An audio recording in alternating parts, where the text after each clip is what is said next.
Joining us today is Dr. Ross Walker, Chairman of the Gut Foundation of Australia, one of Australia's leading preventative health experts, a practicing cardiologist with over 4 decades of clinical experience, and a passionate advocate for integrating science, lifestyle, and natural medicine. Today, we're exploring the growing body of science showing that gut health isn't just about digestion. It plays a central role in hormone regulation, immune defense, and how we feel day to day. As new research continues to shed light on the gut's influence, we're asking, is this where modern prevention begins? So, Dr. Walker, welcome to Modern Health Span. It's great to see you today. Thank you, Richard. It's lovely to be with you. Thank you. So, Dr. Walker, we are hearing more and more about how the gut is connected to everything from mood and immunity to metabolism and hormones. So, why is the gut suddenly the spotlight for so many health issues? Yeah, it's a great question, Richard. I think I'd like to start by making the point to everybody that we are around 30 to 40 trillion human cells, but somewhere between 40 to 100 trillion bacteria. Typically, most of those are living in our gut. And we now realize from all of the research that over 90% of diseases are linked to poor gut health. And I think what we've got to do is get back to the root cause here. What's going on in our gut? Why is it there? And what can we do about it? And so it's not, there's a wonderful saying, what happens in Vegas stays in Vegas. Well, what happens in the gut doesn't stay in the gut. It affects every single part of our body. We now have, and I'm a cardiologist, and I'm the chairman of the Gut Foundation. You ask why, and it's very difficult for me to explain that, but there is a gut heart axis. There's a gut brain axis, a gut skin axis, a gut vaginal axis. And very, very importantly, 70% of our immune system is in the gut. So the gut really is a very strong basis for most of the conditions we have. And it's also a very strong basis for us having good body health, because even though your human cells might be okay, if your gut cells are defective, then there's a big problem. So what are some of the things in modern life that influence the gut? Yeah, that's another tremendous question. You see, this is the problem, and I say this all the time to my patients. We were designed to wander around a jungle for 30, 40 years and then die. So basically, all we're designed for physiologically, evolutionary-wise, is to live in a completely natural environment where you'd wake up in the cave floor, pick up the spear, look for food, and if the food wasn't there, you went hungry, and you had to use your legs all day to do it. So the only stress we had back in those days was the acute stress of the kill or the acute stress of avoiding being something else's lunch. So we died from trauma and from infection in our 30s and 40s. Now, thankfully, we're now going at least double our use-by date, but our use-by date's about age 40. So now let's bring in the modern world. What's the modern world? For example, we're woken every morning by a thing called an alarm clock. So the stress happens from the second you wake up to the second you go to bed. So this chronic stress that we're being involved in is releasing all of these hormones and chemicals into our bloodstream, the unhappy chemicals like cortisone and adrenaline, and these have damaging effects on all aspects of our body, including our gut. So our gut's not working well. And so therefore we get these unhealthy bacteria growing into the gut. A thing that's only happened in the last 100 years around the world is a thing called antibiotics. Now, antibiotics might be great if you've got a bacterial infection, but I make the point when I was a kid, a lovely mother, but she was very neurotic, and anytime you'd have a little bit of a sniffle, you'd be up at the doctor's getting an antibiotic. So if you flog children's bodies with antibiotics, you then leave them with a whole lot of residual problems as they get older. And I make the point, I had my tonsils and adenoids ripped out when I was 5 years old, multiple antibiotics as a child. I've battled hay fever all of my adult life. My brother's battled asthma. So there's a marked increase in all of these allergies. And I think a lot of that comes from the fact that your gut microbiome, especially in the first few years of your life, is so important in the development of your immune system. And your immune system isn't just there to get rid of bacteria and viruses. It's also there to control allergies, immunity, etc., for all other things, or to mop up cancer cells, all of these things that are happening because of our bodies being flogged with antibiotics. Now, another really important thing here, Richard, is this processed packaged muck masquerading as food that people eat. So people are flogging their bodies with this, all of these synthetic chemicals, this synthetic food, stuff that sits in a box with a use by date. So what allows it to sit in the stuff with a use by date? Preservatives, these things, other things called trans fatty acids. And the trans fatty acids get into your system. They destroy the lining of the gut. They destroy the cell walls in all the cells in your body.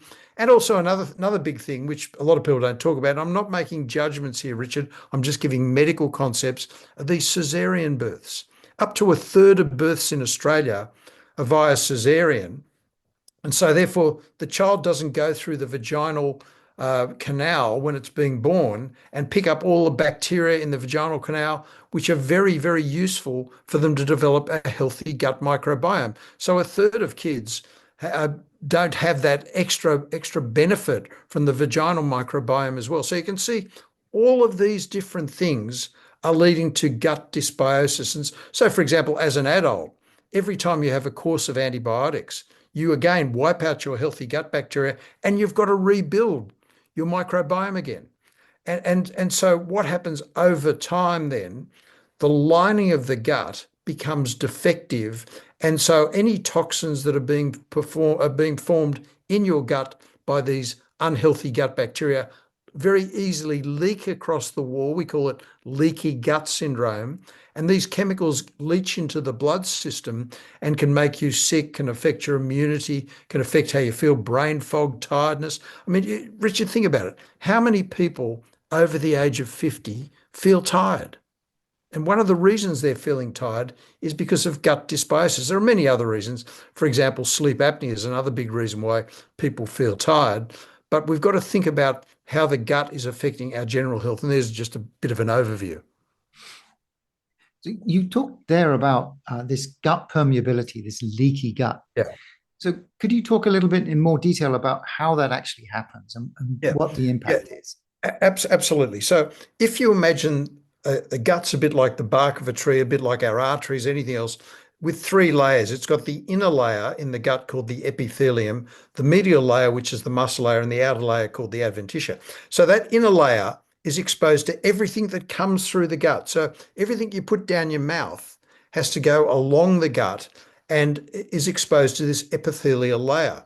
Now, again, for all the reasons I've said, because of gut dysbiosis, because of living double our use by date, that the lining of that gut, that epithelium, rather than being very tight and very, very ordered, becomes disordered, becomes damaged, and the junctions between each cell, we call them the tight junctions, no longer become tight and become very leaky. And so all of those chemicals that have been formed by the defective bacteria, instead of just staying in the gut, what happens in the gut doesn't stay in the gut, leaks into the blood system in the way I've just described. We talked about the immune system, but it Yeah. also seems that the gut affects the hormonal system.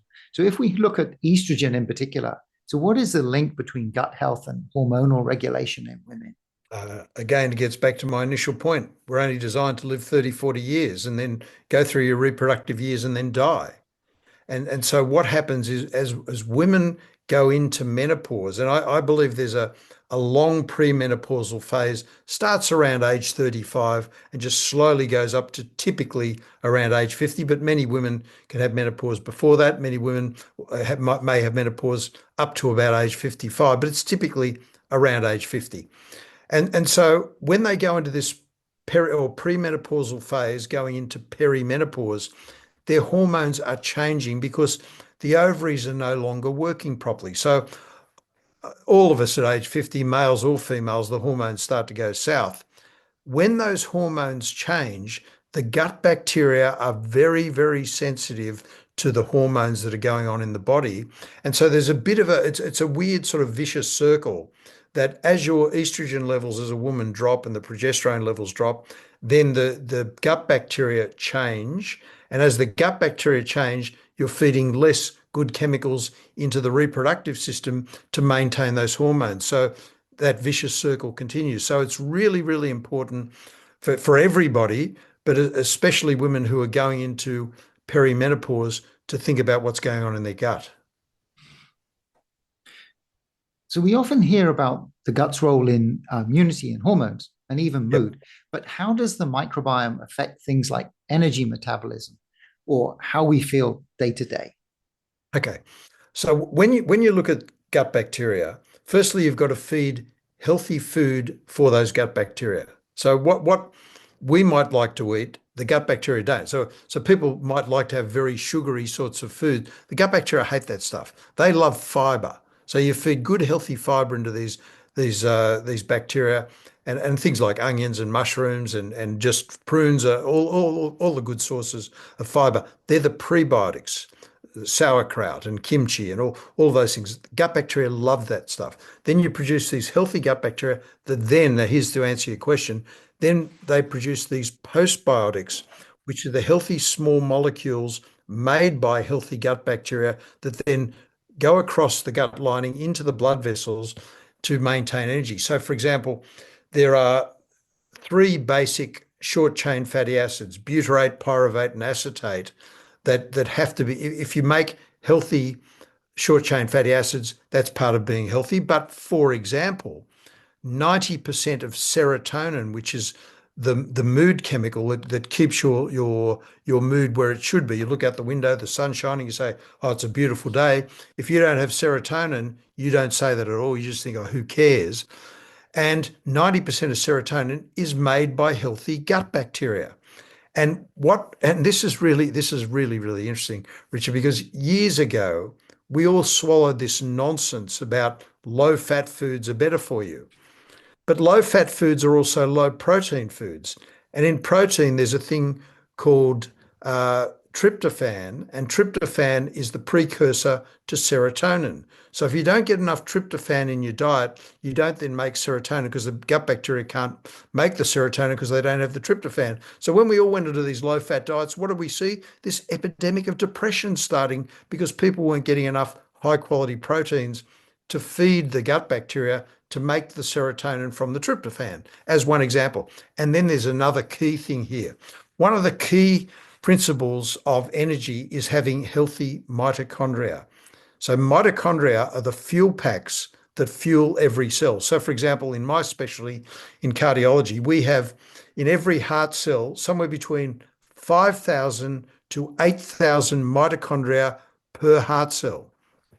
Now, one of the major drivers of mitochondrial function to producing these good energy units called ATP is a thing called ubiquinol. Now, ubiquinol is the active version of coenzyme Q10. And to get enough ubiquinol in our diet, you've got to have something like 1.5 kilos of red meat a day or about 50 pieces of broccoli a day just to get 150 milligrams of ubiquinol into your diet.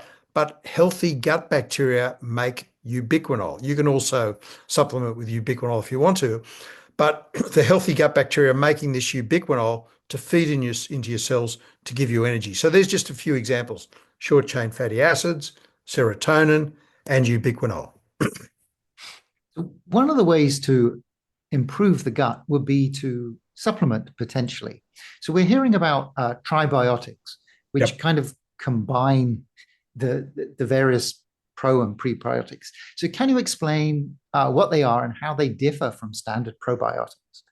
Sure. Well, firstly, let me just step back a bit. The best way to have a healthy gut is to have 2 or 3 pieces of fruit per day, 3 to 5 servings of varied vegetables per day. And tragically, Richard, tragically, only 5% of people do that, which I think is just outrageous.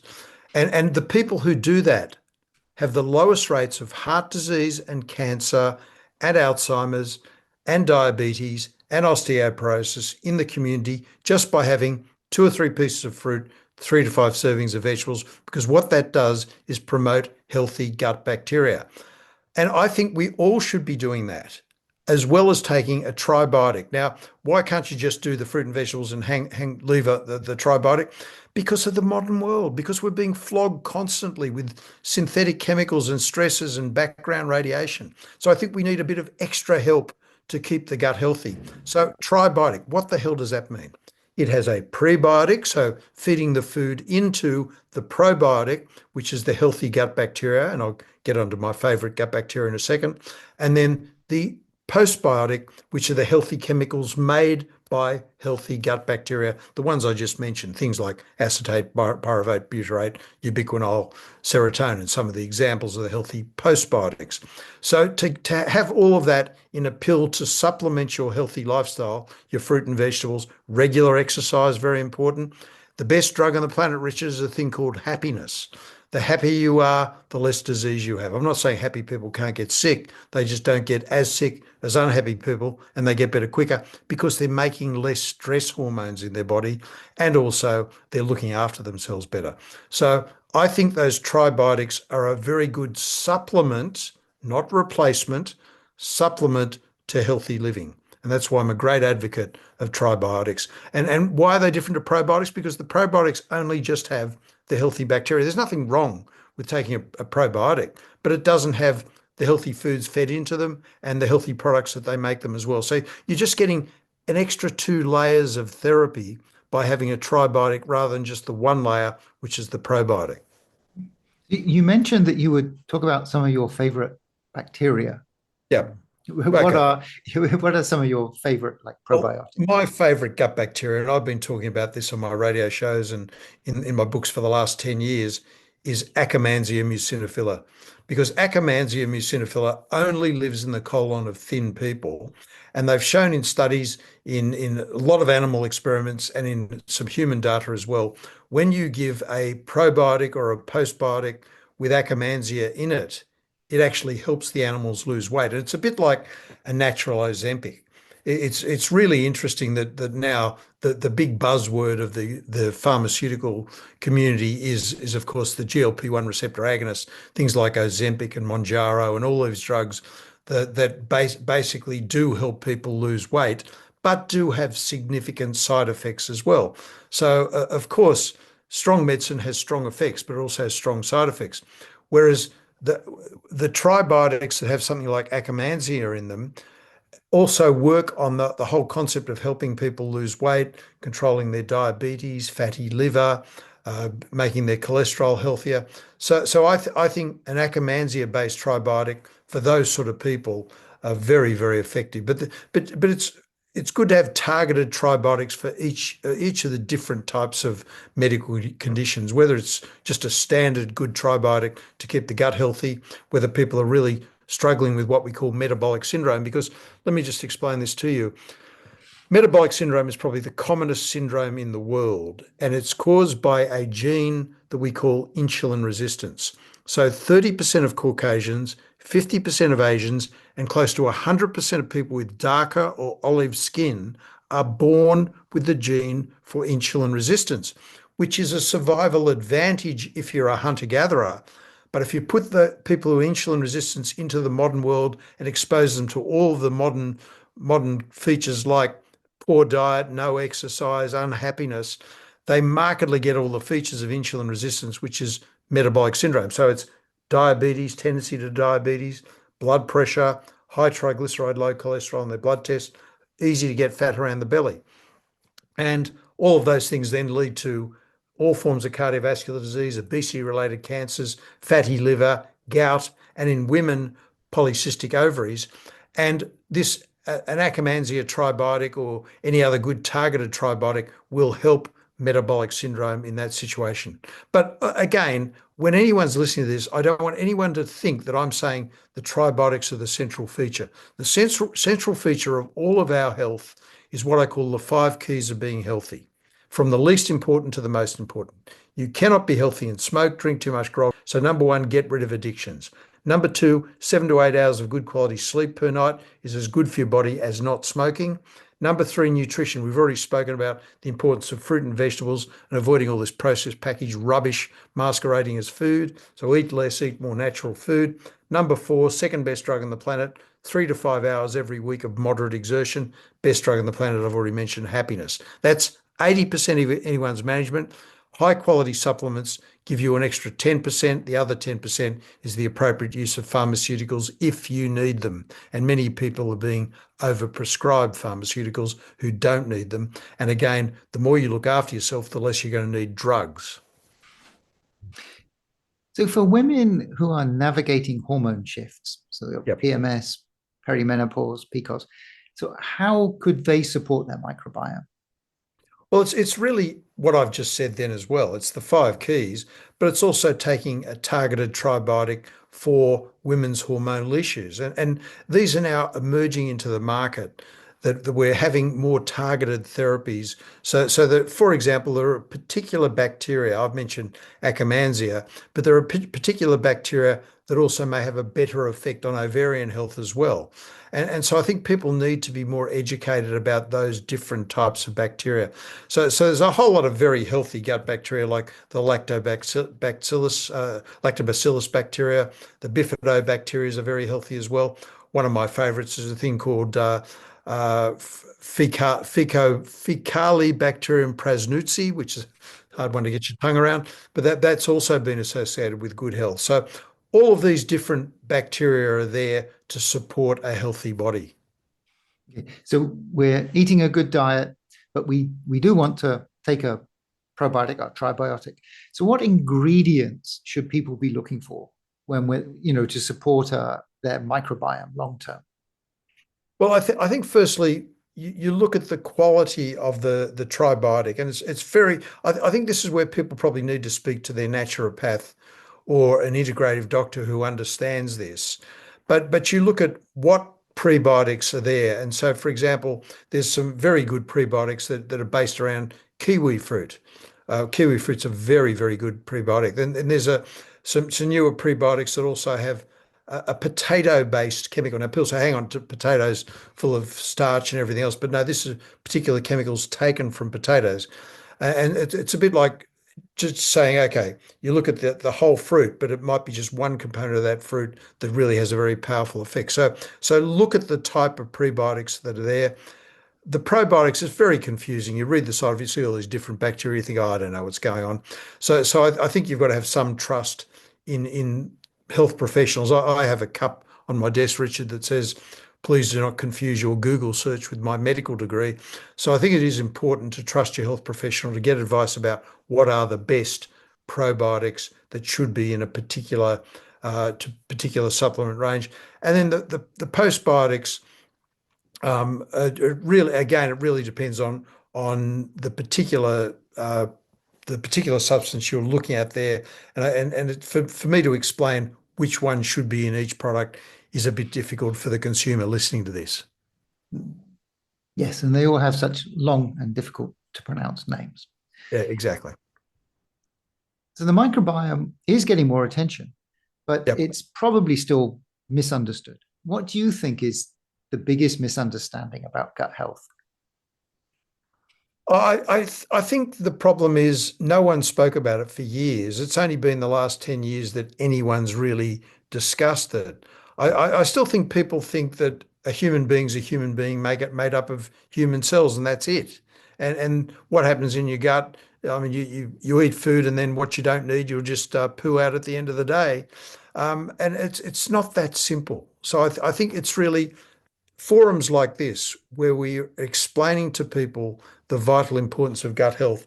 I think that's what's important. I think education of the public is one of the most vital things you can do, which is why, especially for the last 30 years of my career, I've spent a lot of time as a health educator on radio, on television, in the print media as well, just explaining all of these concepts. It's not just about gut health, but as I said, there's a link between gut health and 90% of modern disease. And I think that's the misunderstanding people don't have, but they're starting to get it now that, gee whiz, I've got to keep my gut healthy if I want the rest of my body to be healthy.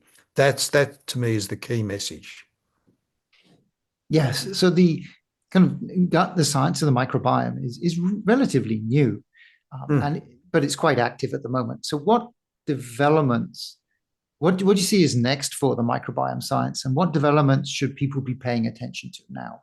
Yeah, well, you see, firstly, I think that with everything in medicine, you want to find out where you are right now. So I think one of the big developments in the microbiome will be what is the best test of your own microbiome to see where it is right now. And think of it like this. If you just donate one stool sample, that's just a drop in the ocean. You go into a rich forest, and the gut microbiome is like a rich forest.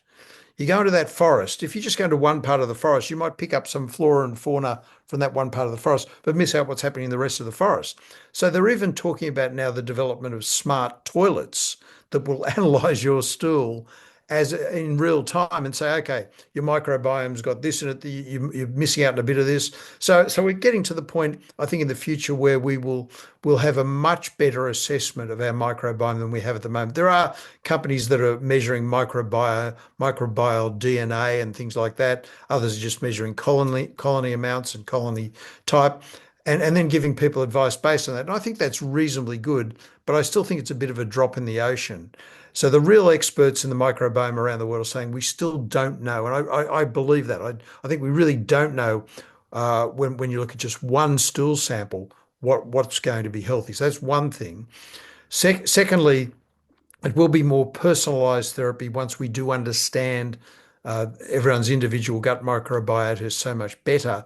But also another big thing that's emerging now, it's been around for a number of years, but really getting much more sophisticated, and people find this topic a little bit unpalatable, is the fecal microbiome transplants. And because the thought of having someone else's poo, let me be unsubtle here, infused into your colon, even worse, capsules with someone else's poo that you swallow. But it's been shown, for example, there's a very nasty gut disease called Clostridium difficile, which is associated with antibiotic associated diarrhea. And so what happens is this Clostridium difficile gets overgrowth in the colon, can make you extremely ill. The best treatment of that is a fecal microbiome transplant. But also we're looking at things like people who are getting older, their their microbiome's getting sicker because the microbiome's also getting older with them, and possibly infusion in some way, or even taking very solid capsules that you won't bite on, of course.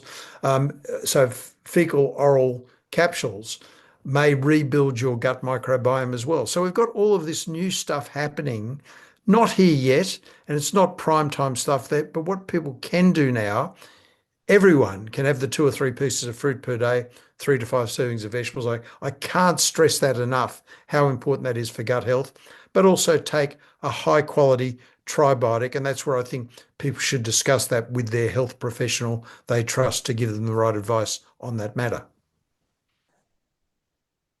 Do you see that the goal should be to change the microbiome profile or to match the diet and lifestyle to the existing microbiome, or a mixture of both?